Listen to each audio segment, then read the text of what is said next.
Assalamualaikum warahmatullahi wabarakatuh. Selamat pagi anak-anak. Apa kabar? Alhamdulillah sehat semuanya. Baik, sebelum pembelajaran dimulai, mungkin sebagian ada yang sudah kenal dengan saya dan sebagian juga ada yang belum. Perkenalkan dulu, nama saya Iguh Erianto, Pak Guru Singgal yang Berkudara. Pak Guru berasal dari SD Negeri 1 Pantasan, mengajar kelas 6. Baik, sebelum pembelajaran dimulai, Pak Guru akan menyampaikan protokol kesehatan karena kita masih dalam pembelajaran jarak jauh akibat pandemi virus corona. Protokol kesehatan yang harus kita taati ada 3M. M yang pertama, kita wajib memakai masker. M yang kedua, kita wajib menjaga jarak minimal 1,5 meter. Kemudian M yang ketiga, kita wajib mencuci tangan menggunakan air mengalir. Selanjutnya, di sini Pak Guru akan menyampaikan pembelajaran kelas 6, tema yang ke-7, kepemimpinan. Subtema 1, pemimpin di sekitarku.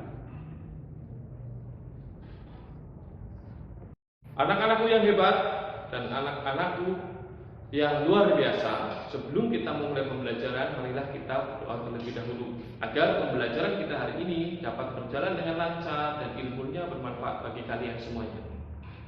Berdoa mulai.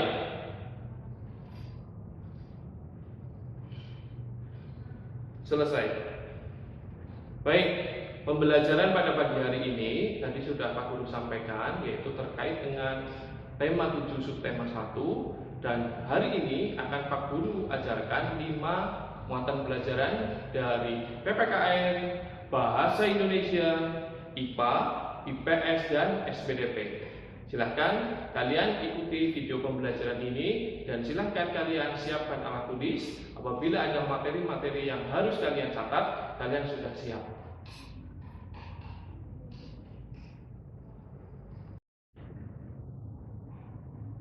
Anak-anak, Pak Guru ingatkan terlebih dahulu ya, walaupun kita masih dalam pembelajaran jarak jauh, Pak Guru harapkan kalian tetap semangat dalam pembelajaran. Kemudian orang tua mohon untuk putra-putrinya didampingi agar pembelajaran jarak jauh atau pembelajaran daring ini dapat tersampaikan secara maksimal. Dan kita tentunya wajib bersyukur meskipun kita dalam kondisi semacam ini, putra putri panjenengan dalam keadaan sehat, bapak ibu guru dalam keadaan sehat, pembelajaran insya Allah dapat disampaikan setiap hari secara rutin, karena hal itu harus kita syukuri. Mensyukuri sesuatu hal yang saat ini kita alami meskipun dalam kondisi pandemi merupakan salah satu hal mencerminkan nilai-nilai Pancasila. Coba ada yang tahu apa tidak nilai Pancasila dengan bukti atau perwujudan melalui perilaku bersyukur itu termasuk nilai Pancasila yang berapa? Ada yang tahu? Oh ya betul, nilai Pancasila ke-1. Karena pagi hari ini Pak Guru akan menyampaikan materi tentang nilai-nilai Pancasila, yakni sila ke-1 dan sila kedua.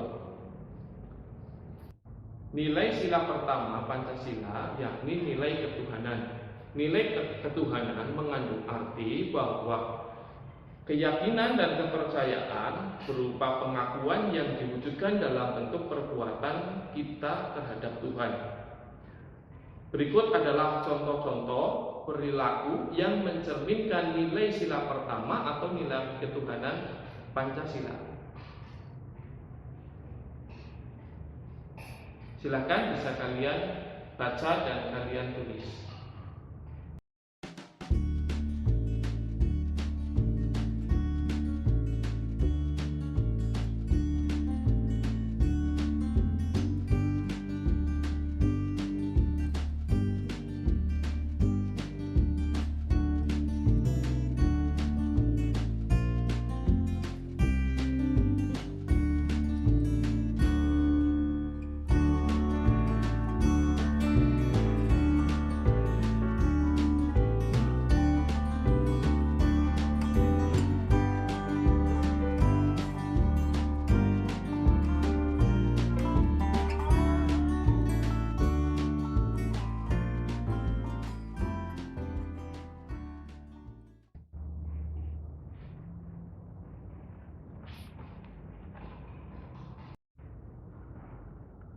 Setelah kita mempelajari contoh perilaku pengamalan nilai satu atau nilai ketuhanan dalam Pancasila, selanjutnya kita mempelajari nilai sila kedua Pancasila, yaitu nilai kemanusiaan.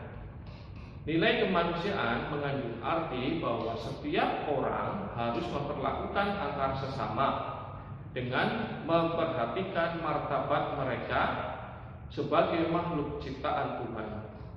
Contoh-contoh perilaku pengamalan nilai Pancasila sila kedua atau nilai kemanusiaan dapat kalian baca dan kalian tulis pada materi berikut.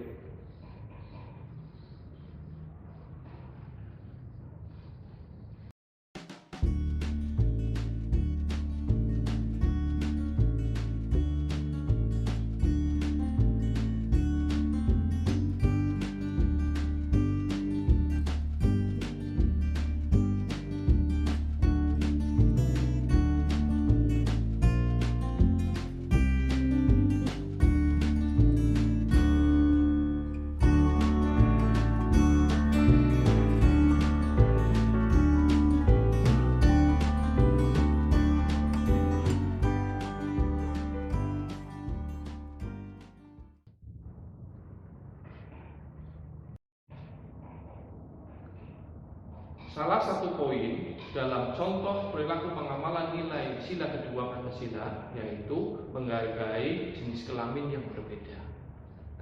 Jenis kelamin itu kan ada dua, ada laki-laki dan perempuan. Seperti kalian itu ada siswa laki-laki dan siswa perempuan. Apalagi kalian sekarang sudah memasuki masa pubertas. Nah, masa pubertas itu adalah suatu masa peralihan dari masa anak-anak menuju masa dewasa. Masa pubertas laki-laki dan perempuan itu berbeda. Biasanya masa pubertas perempuan lebih cepat daripada laki-laki. Masa pubertas laki-laki itu dalam rentang usia kisaran 10-14 tahun. Sedangkan masa pubertas perempuan itu pada rentang usia kisaran 9-13 tahun. Otomatis masa pubertas perempuan biasanya lebih cepat daripada laki-laki. Pada masa pubertas, baik laki-laki maupun perempuan itu akan mengalami yang namanya pertumbuhan dan perkembangan. Nah, hari ini kita akan mempelajari apa itu pertumbuhan, apa itu perkembangan. Yang kalian sadari atau tidak sadari itu kalian alami. Yang pertama yaitu tentang pertumbuhan. Terkait pertumbuhan, materinya dapat kalian baca pada teks di samping, namun akan Pak Guru jelaskan juga. Pertumbuhan adalah suatu proses bertambahnya ukuran sel yang dipengaruhi oleh genetika, asupan makanan, dan olahraga. Contoh pertumbuhan yang kalian alami tentunya saat ini yaitu bertambahnya berat badan. Kalian bisa membandingkan berat badan kalian di waktu kelas 4 atau kelas 5 dengan sekarang kelas 6. Itu tentunya sudah berubah, biasanya akan bertambah. Kemudian contoh pertumbuhan yang kedua yaitu bertambahnya tinggi badan.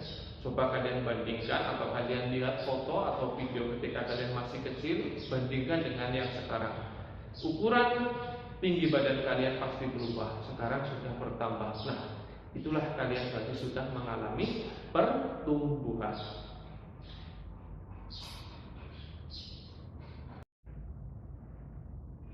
Anak-anakku yang hebat, mari kita lanjutkan.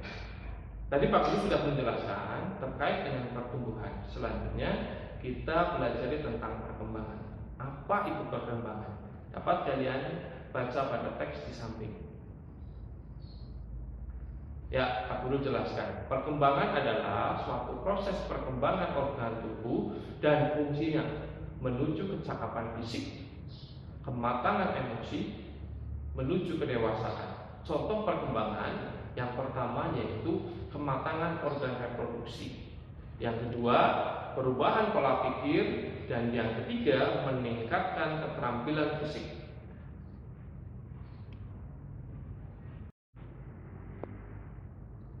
Salah satu perkembangan yang kalian alami yaitu meningkatnya keterampilan atau kecakapan fisik ataupun kecakapan pola pikir. Salah satunya adalah keterampilan dalam berbicara. Keterampilan dalam berbicara yang akan Pak Guru bahas adalah salah satunya kemampuan dalam berpidato. Baik laki-laki dan perempuan tidak menjadi masalah dalam keterampilan berpidato. Pernahkah kalian berpidato? Tentunya ada yang sudah dan ada yang belum. Terkait materi pidato, pagi hari ini Pak Guru akan menjelaskan apa itu pidato. Mungkin kalian sudah sering mendengar istilah pidato, tapi tidak tahu pidato itu apa, gitu ya. Nah, teks atau materi tentang pidato dapat kalian lihat pada teks di samping. Pidato adalah penyampaian informasi, gagasan, pikiran dari seorang pembicara kepada pendengar atau khalayak ramai.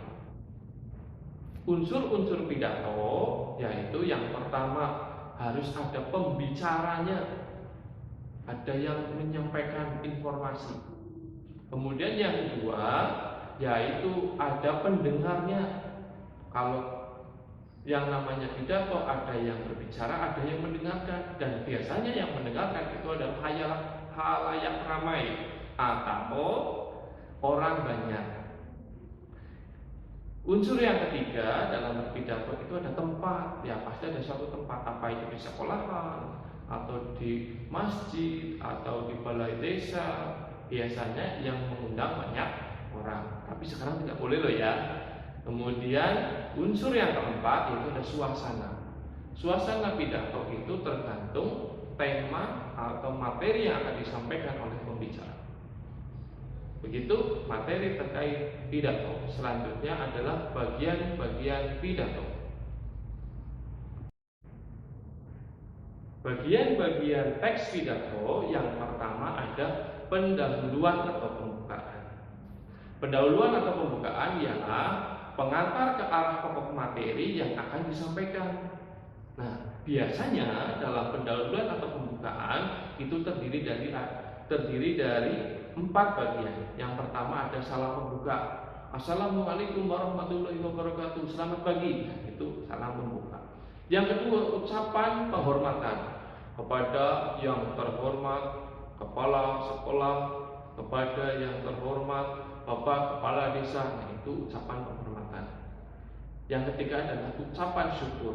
Ucapan syukur itu yang berisi biasanya yang pertama, marilah kita panjatkan puji syukur kehadirat Allah Subhanahu wa taala atas limpahan rahmat dan hidayahnya dan seterusnya. Itu merupakan bagian ucapan syukur. Kemudian bagian keempat dalam pembukaan yaitu ada pengantar. Biasanya si pembicara dalam melakukan pidato akan mengawali dengan kalimat seperti ini. Pada kesempatan kali ini saya berdiri di depan panjenengan semua akan menyampaikan terkait program untuk kelas 6 terkait dengan kegiatan ujian nasional yang akan segera kita laksanakan. Nah, itu adalah suatu pengantar menuju isi atau pokok materi.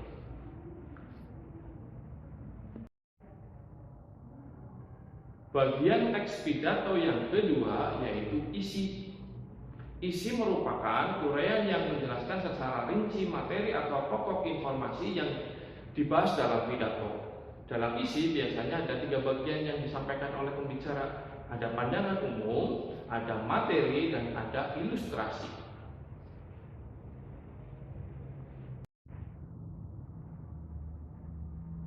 Selanjutnya, bagian pidato yang ketiga yaitu penutup. Penutup merupakan simpulan pendek atau pengantar penutup dalam berpidato. Ada 4 bagian dalam bagian penutup. Yang pertama adalah kesimpulan pidato, yang kedua berisi ucapan permintaan maaf kepada khalayak ramai atau pendengar, yang ketiga ada ucapan terima kasih kepada khalayak ramai, dan yang keempat ada salam penutup.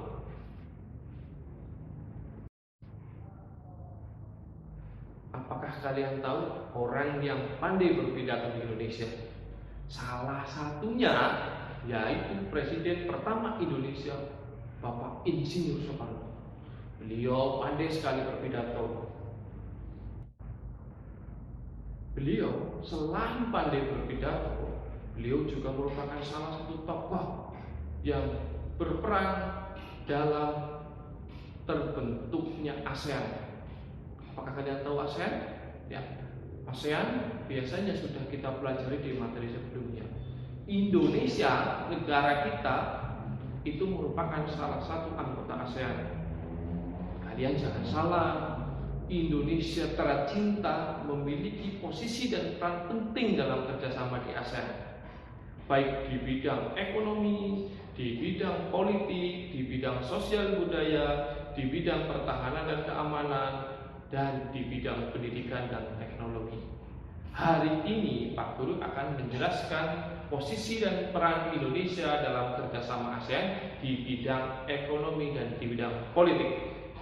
Yang pertama, posisi dan peran Indonesia dalam kerjasama ASEAN di bidang ekonomi ini banyak sekali. Salah satunya adalah sebagai penyelenggara proyek industri.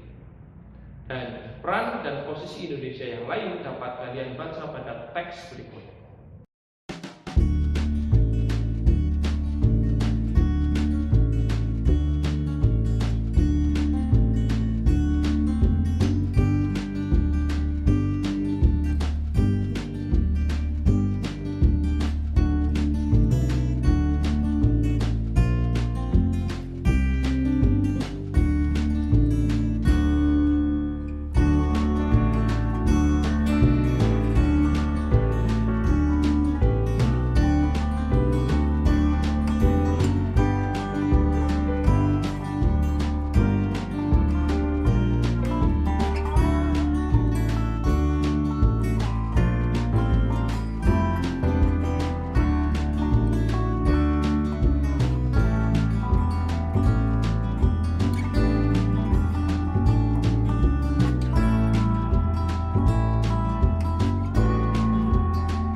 Selain memiliki peran yang penting dalam kerjasama bidang ekonomi, Indonesia juga memiliki posisi dan peran yang sangat luar biasa dalam kerjasama ASEAN di bidang politik.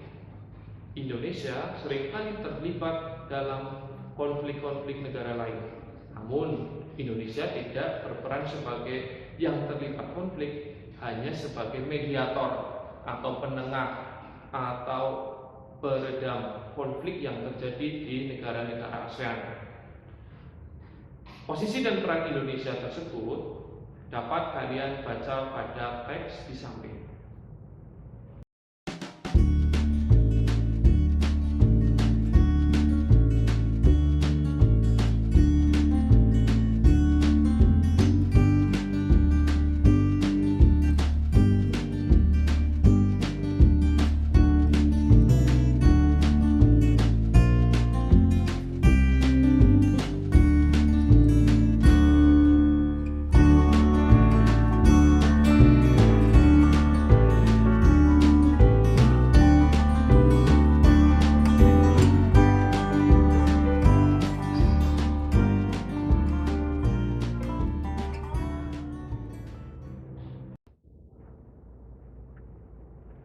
Pak Guru sudah menyampaikan banyak materi.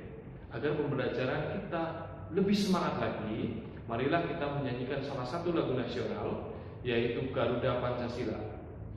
Mari kita nyanyi bersama-sama. Hitungan ketiga mulai. 1, 2, 3. Garuda Pancasila, akulah pendukungmu, patriot proklamasi, sedia berkorban untukmu. Pancasila dasar negara, rakyat adil makmur sentosa, pribadi bangsaku. Ayo maju, maju, ayo maju, maju, ayo maju, maju. Terima kasih.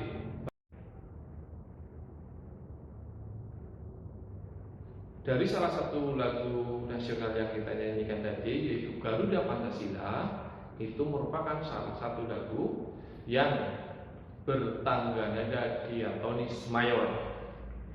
Pembelajaran ini merupakan salah satu materi yang diajarkan dalam muatan pelajaran SPDP. Kita akan mempelajari tentang tangga nada.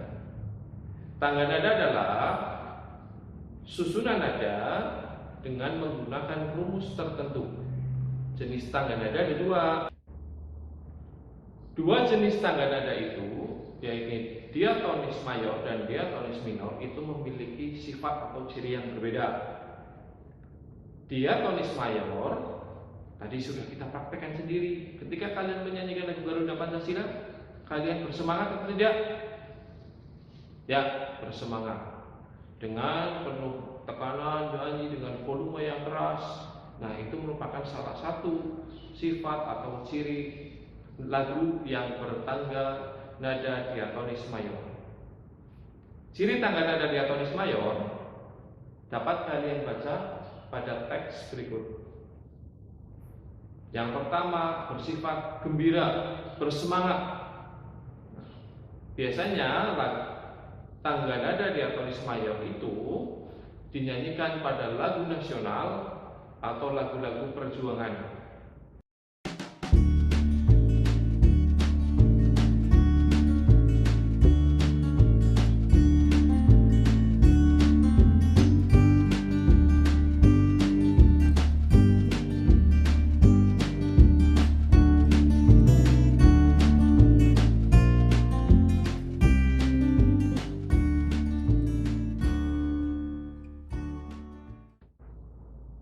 Kemudian tangga nada diatonis minor ini merupakan kebalikan dari tangga nada diatonis mayor. Sifatnya itu sedih atau kurang bersemangat. Kemudian tangga nada diatonis minor itu biasanya dinyanyikan pada lagu-lagu yang pelan. Materinya dapat kalian baca dan kalian tulis pada teks berikut.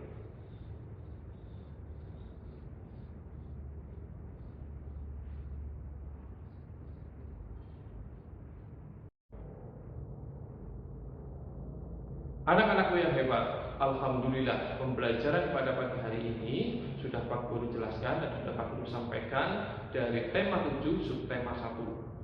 Silahkan nanti kalian bisa putar ulang videonya, kemudian kalian catat materi yang sudah Pak Guru sampaikan.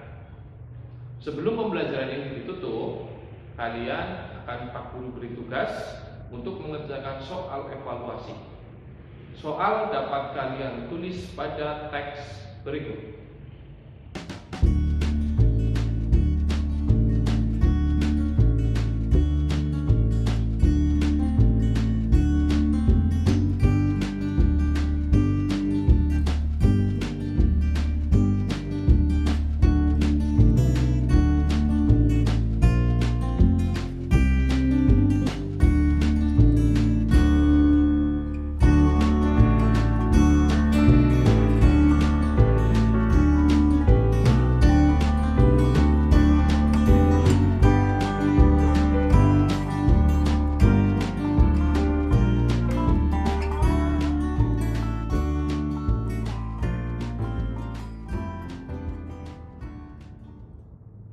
Soal evaluasi setelah kalian kerjakan, silahkan kalian foto jawabannya, kemudian kalian kirim ke WA Bapak Ibu guru kalian masing-masing atau ke classroom di classroom yang sudah disiapkan oleh Bapak Ibu guru kalian. Dan kepada wali murid atau orang tua siswa, saya harapkan untuk mendampingi putra putrinya dalam pembelajaran, dalam mengerjakan tugas. Namun yang perlu diingat, panjenengan semua tidak mengerjakan tugas anak-anak, hanya mendampingi, membantu, tetapi tidak mengerjakan secara keseluruhan. Karena ini merupakan tugas mandiri dari putra putri panjenengan. Sehingga nilai yang kami dapatkan merupakan nilai yang sesuai dengan kemampuan putra putri panjenengan. Sebelum pembelajaran ini Pak Guru tutup, Pak Guru juga akan menyampaikan, meskipun kita masih dalam pembelajaran jarak jauh, seyogianya kalian tetap menjaga protokol kesehatan, kemudian kalian tetap menjadi seorang siswa yang memiliki karakter yang baik, yang tetap menjaga sopan santun baik secara lisan maupun secara tulisan, secara perilaku, menghargai orang tua, membantu pekerjaan orang tua sebagai pembiasaan yang positif agar menumbuhkan karakter-karakter yang luar biasa.